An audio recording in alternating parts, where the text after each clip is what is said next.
She sat there blinking lip gloss, perfect belly flat, no baby, no shame. No chance to run behind her, two bailiffs already loosening their cuffs like they'd been waiting on that tape, Bambi, when the judge played her little secret. A voice note. So filthy that even Mama D momentarily forgot her scriptural quotes and yelled, "Lord, take the wheel, Bambi." When a grown man said, "That ain't my baby," the entire courtroom pretended not to react. Have you ever heard that before? I laughed and told Scrappy everything he needed to hear, including that he wasn't smart enough to look at my doctor's receipts, that bills had been paid, that brand bargains were available, and that the bags were locked. Scrappy's lawyer nearly dropped his binder as the whole room froze. Her handcuffs went off just as she was about to spin her way out. But Atlanta knows better. They were positioned near the exit like vultures with ring lights. They say that Bambi is going to bring 3 more cast members down with her since she has a second baby daddy on hush money and a hotel bill. Because what was made public that morning was just the first crack in a glass house that she had been constructing. Brick by phony brick, ever since she placed that ring on Scrappy's finger. You don't know Atlanta, and you most definitely don't know Bambi. Let's skip along to this sloppy reel.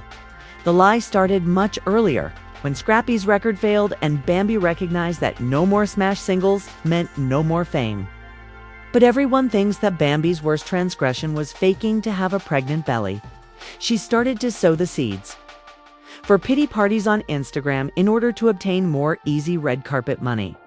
These included late-night sobbing sessions for the camera and enough soft filter pictures to make followers feel as though they were seeing a woman who had been crushed by love. Bambi, meantime, was living out her best villain arc behind closed doors. In order to strike the ideal position when the paparazzi captured her at the nail salon, she used Scrappy's black card to have lipo fillers and hush-hush belly sculpting. At a private medical spa the same week she posted the sonogram photo. She was at a hookah lounge that same afternoon with her cousin. A club promoter and Bump, her inner circle, knew that one of her cousins had later leaked text messages that showed Bambi telling her, "This baby lie is my insurance plan." Scrappy loves playing daddy. He'd never leave a pregnant chick, and she wasn't wrong at first. Scrappy tried to be the husband every blog would worship him. He doubled her spending limit and even hired a top B1 to make sure their baby got the best care. Bambi continued to push the appointments because she was too exhausted today. Baby and her nausea was awful. A month prior to that courthouse bomb, Bambi was aware that the walls were closing. And Scrappy's lawyer started to tamper with her timeline. Then the burner phone was found, which Bambi had been concealing under her glam kit and using to message Dre, the promoter, and 3 other guys. She called her business partners, and she thought she was slick until she made a mistake one night. Her name is Dre, and everyone swears he has receipts proving he's the real father of nobody's child because, well, there was never a baby. He was trying to set up Bluetooth the next morning when he found that she had left that burner phone in the back of Scrappy's Escalade. "Send the new ultrasound. Baby girl" was the first message on the lock screen, and he needed to see how real it looked. Imagine reading that after 3 months of rubbing lotion on your wife's fake bump, and finding out that Scrappy punched the steering wheel so hard that the horn wouldn't work for a week.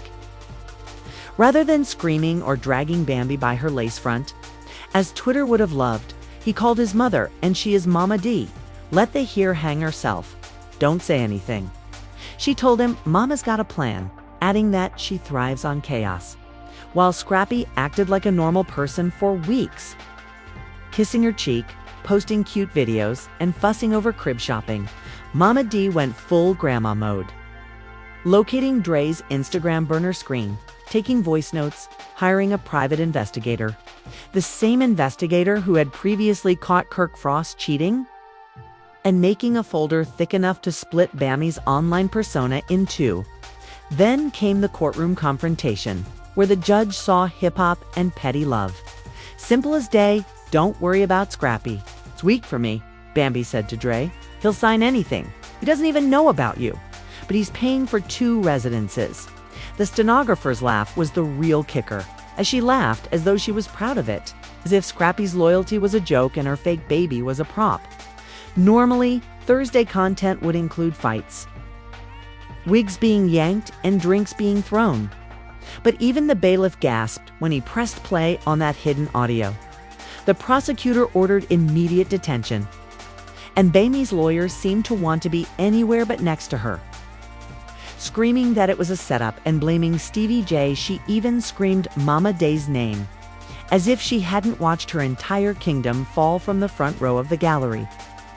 Purse open, waiting to catch the crown as it fell. Cameras swarmed, and the fairy tale she sold broke like cheap glass.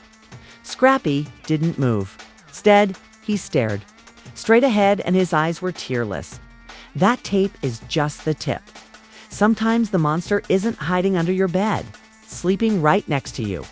If the courthouse takedown was Bambi's biggest humiliation, you would think the woman would curl up in a jail cell, say a prayer, and plan her next fake apology tour in peace.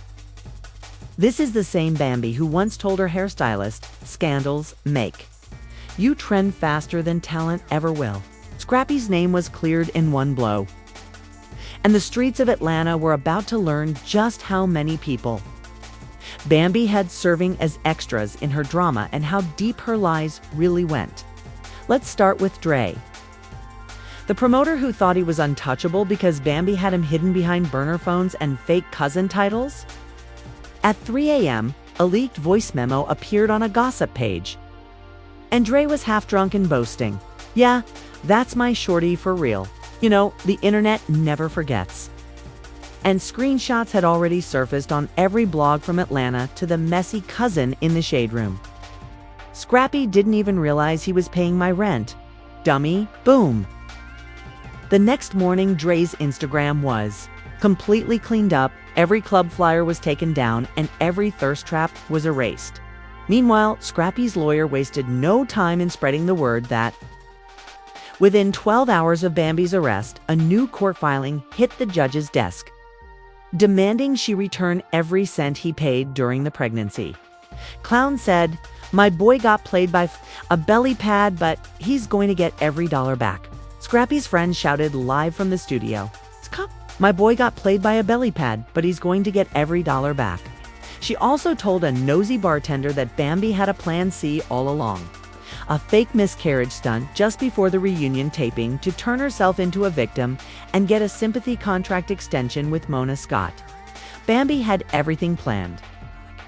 When Atlanta Small, the bartender's cousin's cousin, called into a messy late-night radio show with even more tea, she told Dre to calm down until the filming was done and after she pretended to lose the baby. She would post a picture of a black and white hospital wristband with a moody caption No, the typical influencer funeral vibe. Meanwhile, she was going to leak fake direct messages accusing Scrappy of being stressed. The next storyline secured fans lost it, and Twitter quickly turned into a virtual lynch mob. Overnight, Bambi's fan pages were deactivated, and defamatory memes were posted in her face on my stage on a crime show lineup. Brave production. Intern blesses that unpaid hero who leaked security footage from the reunion hotel suite. In the grainy clip, you can see Bambi pacing with her makeup artist. And there isn't a baby bump in sight. Atlanta's favorite chaos magnet, Stevie J Atlanta, made an appearance on Instagram Live with a smirk and a renewed sense of self-assurance, saying that he had always known Bambi was messy and that she had tried to drag him down with her. He even waved a blurry contract page that said Bambi threatened to reveal his private information if he didn't pay for her private medical spa visits. "She blackmailed me too, man," he said. Do you believe that she was solely pursuing Scrappy and Dre? No, she maintained her high-maintenance princess lifestyle by having a few elderly guys drop bags each month. She nearly forced me to cover her mother's mortgage as well. Blogs went popular as a result, and ardent fans started connecting images from earlier episodes, examining shadows on her tummy, and matching the colors of her nails to the dates of her doctor's appointments. With the title, "This is the scam that gave Netflix scammers nightmares." Sis lied better than the Tinder swindler. and did it with eyelashes glued. A fan's TikTok video went viral, revealing the full hoax.